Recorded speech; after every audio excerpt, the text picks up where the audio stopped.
Getting freaky on a Friday night.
Yeah.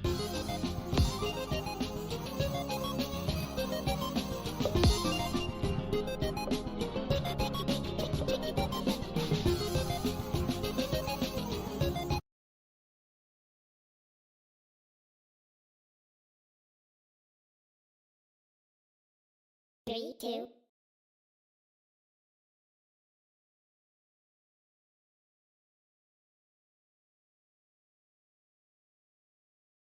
Three, two, one, go!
Me. We'll throw in some curveballs, but we'll tackle the best one-off characters on another day. Perhaps all the Family Guy villains or celebrity characters. Let us know what we should do for a follow-up episode in the comment section below. Also, yeah, almost every character on the show does some wildly over-the-top misdeed, so this one was actually a bit tough to organize. After much thought, we decided that the gold medal for good should go to Ida, formerly Dan Quagmire. Oh, yum! I hope they're the kind with the bone removed. A war hero and loving father, she's a mess of emotion when we first meet her. But I am a woman trapped in a man's body. She kept her desire to be a woman a secret from her family and wound up having an unhappy marriage because of it. He threw up when he found out you were a monster. We know from Glenn that his mother was a mess growing up, but Ida can hardly be blamed for her ex's behavior while she was serving in the US Army. Could you put him back so I can push him out again? She tries her best to be there for her son and be patient when he's initially uncomfortable with the change. She also makes a point to discuss Peter's sex change after the father of the Griffin family begins to regret the transition. The fact that Ida is calm and upfront with Peter, waiting until he comes to the conclusion he's unhappy on his own, says a lot about what kind of person she is. I feel really awful.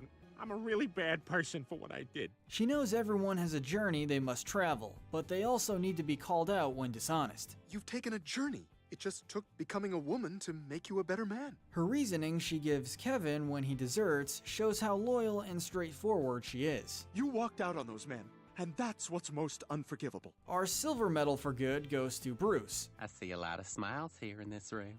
There's one. He's one of those characters who's mainly there for a quick laugh. His soft voice and odd mannerisms are easy to tease. I asked you what your name was. Honey, you keep that up. It's whatever you want it to be. But he does show an understanding of why people behave the way they do. Despite being a bit odd, he's very personable and nice to everyone he meets. He's not really confrontational, and his worst deed is lying about his age to his partner, Jeffrey. You said you was 39. I was just trying to get you in bed. Next on the list, we're giving the bronze medal of good to Jillian. This guy named Hitler? Somebody should stop him. Not the brightest bulb in the box, to say the least. I mean, Brian was able to distract her by shining a flashlight on a wall. That said, she's one of the sweetest characters on the show. She's determined to find love, and despite being pulled away by Brian for so long, she eventually does. He also speaks orange. Mandarin, honey. Mandolin. It's a shame she's disregarded as nothing more than a pretty face for as long as she had been, but she did show resolve not running back to Brian. I'm sorry, but I'm in love with Derek now. The evil monkey is next. Originally, a weird and hilarious twist on the thing in my closet plot, he's shown to be a broken and insightful character. He even explains that he wasn't always unapproachable, having been hurt after finding his wife cheating on him with another monkey. I got home from work one day and found my wife cheating on me with another monkey. He makes an effort to get along with Chris, helping him with his homework and trying to form an almost fatherly bond. He's actually a well-intentioned creature, and we eventually get to see the good in him once he reveals it to Chris. That's the nicest thing anyone's ever done for me. Moving on to Jerome,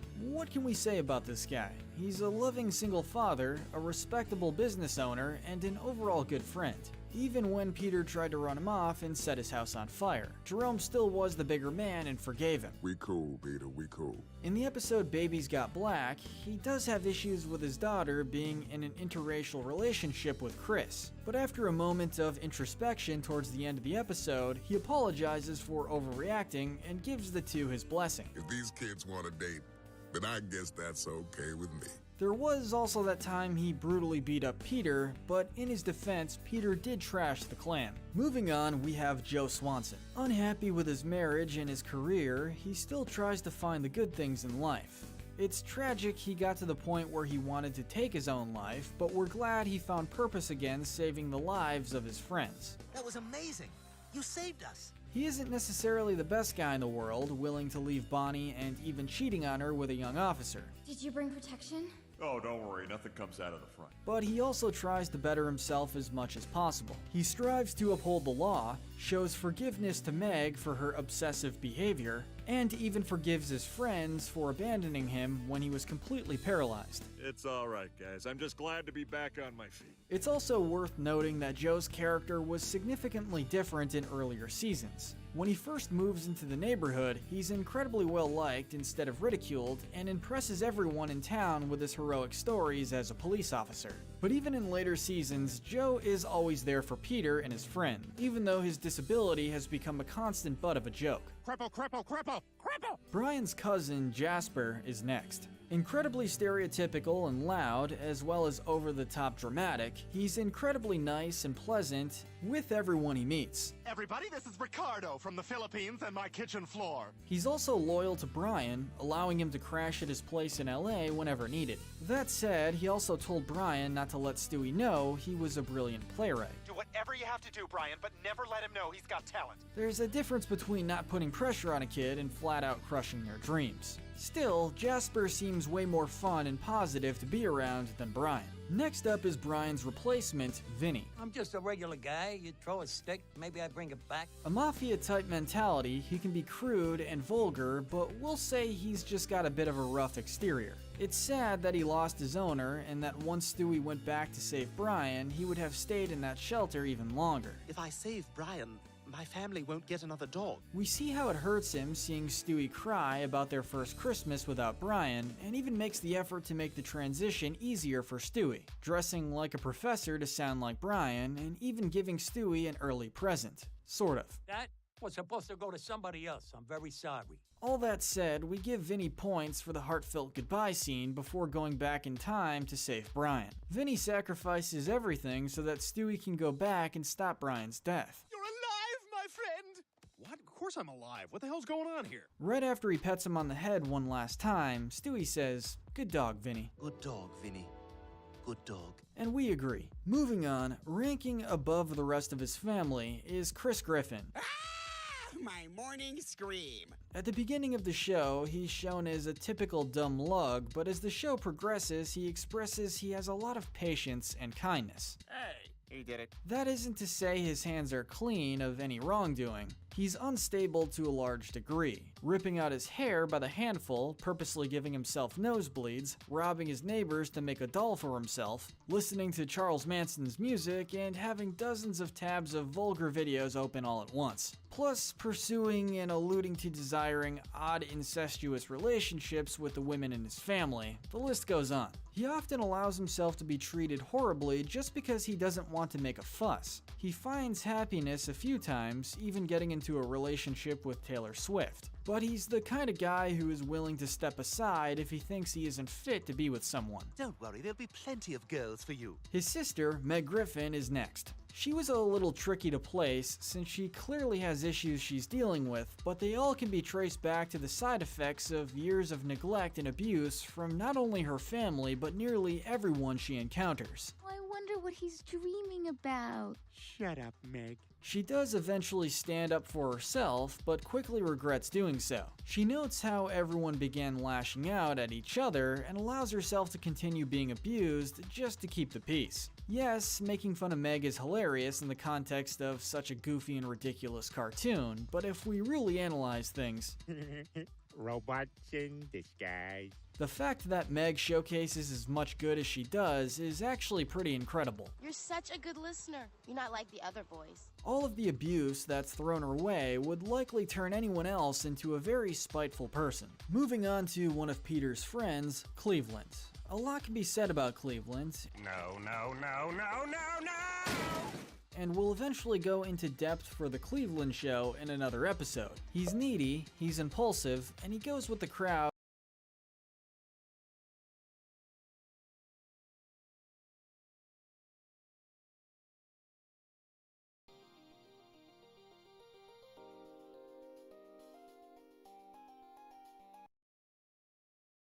Three, two, one, go!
3, 2, 1, go!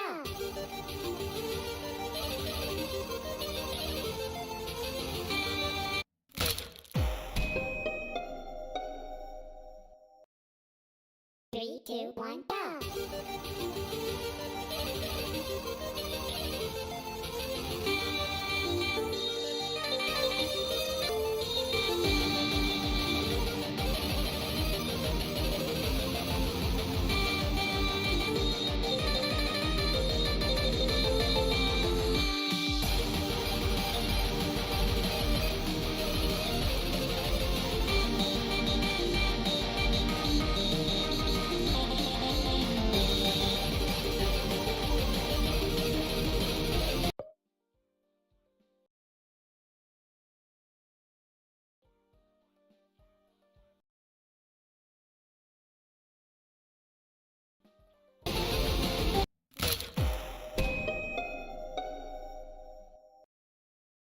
3, 2, 1, go!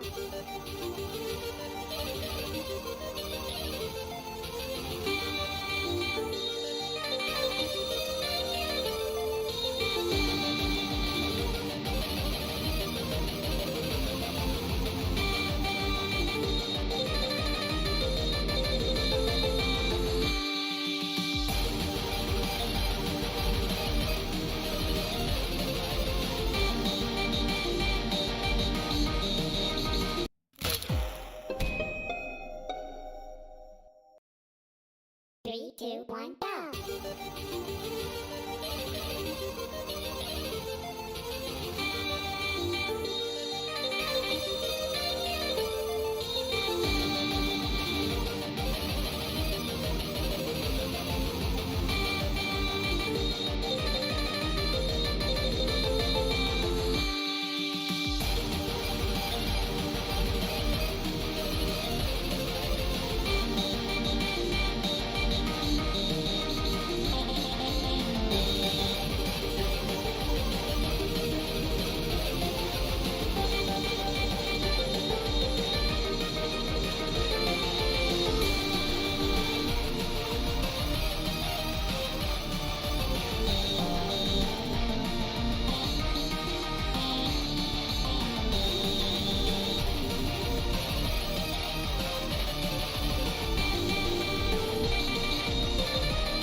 3, 2, 1, go!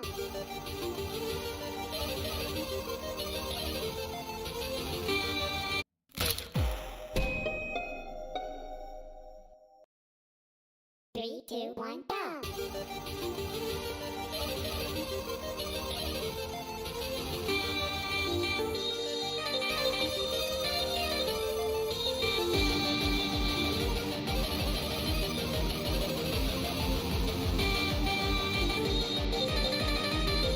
3,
3, 2, 1, go!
Three, two, one, go!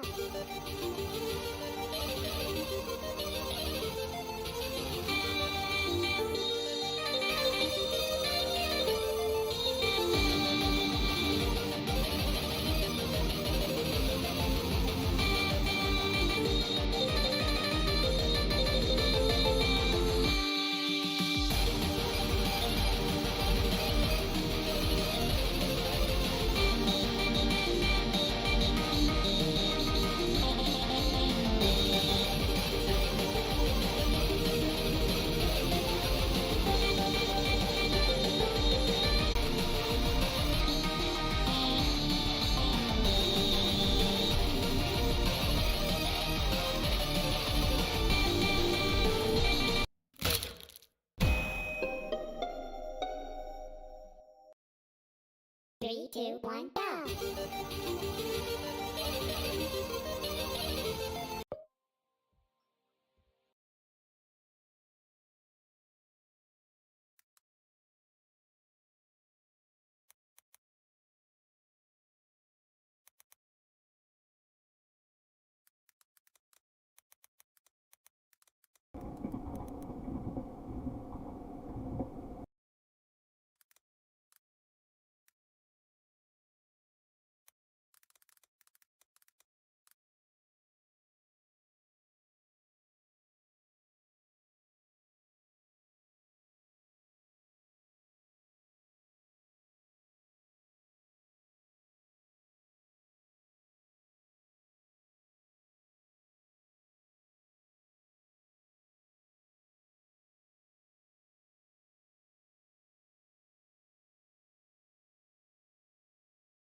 even if the crowd